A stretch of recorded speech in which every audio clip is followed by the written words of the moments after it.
If you look at the smartphones and screens we use every day, the tech industry looks uniform.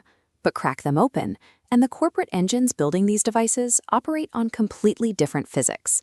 As AI becomes the central focus for three giants, Apple, Google, and Tesla, the competition is moving into territory where traditional benchmarks start to fail. Outputs only look similar. To understand who actually wins the next decade, we have to look past the hardware and evaluate their organizational structures, their revenue dependencies, and how those inputs dictate their AI strategy. Understanding these hidden structural inputs is the only reliable way to predict who will survive this next wave of shifting technology. Apple's approach is a departure from standard corporate practice. They removed autonomous units and structured the company around singular functions. This structure relies on hardware experts managing hardware. Insulated from individual P&Ls, their decision rights flow from technical expertise, not short-term targets. This creates an engine for seamless ecosystem integration. It allows Apple to spend years compounding small technical gains to achieve hardware perfection. But that functional precision creates a bottleneck. A structure optimized for hardware perfection struggles to absorb the messy, high-velocity iteration required for generative software cycles.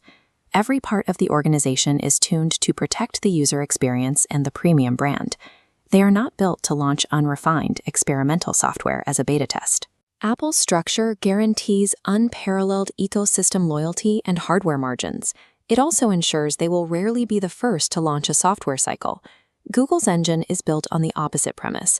They give away open-source software to build the widest possible top-of-funnel reach. This map visualizes global smartphone operating systems, showing Android dominating with roughly 71% of users.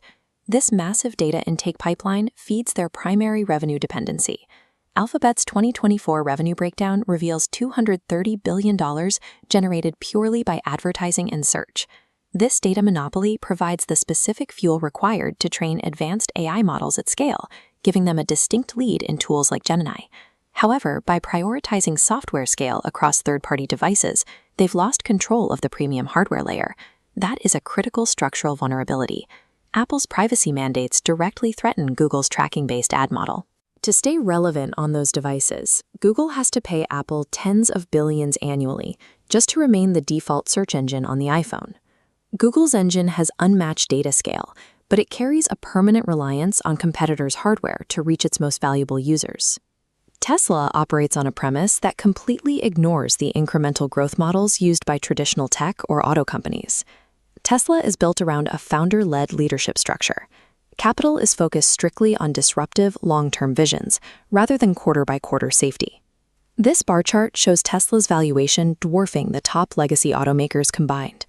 The market values Tesla as a technology platform, banking on its ability to generate recurring revenue through software rather than car deliveries alone. This engine is built for a vision Musk calls sustainable abundance. By developing autonomous systems and robots, Tesla aims to decouple economic growth from the physical limits of human labor, expanding the world's total productive capacity. This model carries extreme execution risk. Growth expectations are binary. Any delay in the AI solving full self-driving creates massive structural volatility for the entire company.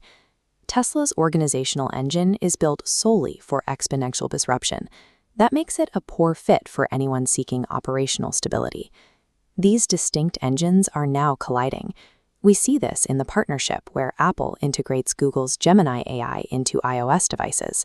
For Apple, the math is simple.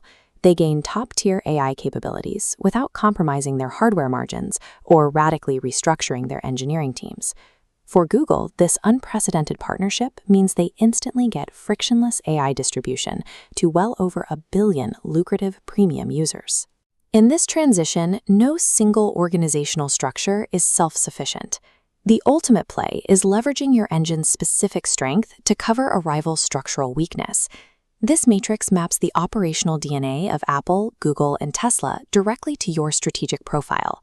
If you prioritize premium hardware margins and downside protection, the Apple model is your match. You accept that you will rely on partnerships to bridge gaps in foundational software. Choosing the Google model means prioritizing infrastructure and cloud scale. You gain a data monopoly, but you accept a permanent vulnerability to hardware gatekeepers. The Tesla model means pursuing vision over P&L multiples. This requires a stomach for total volatility and the knowledge that the strategy has a binary outcome. It either changes everything or it fails completely. Ultimately, long-term strategic success is most likely when your risk tolerance completely aligns with your organization's structural DNA.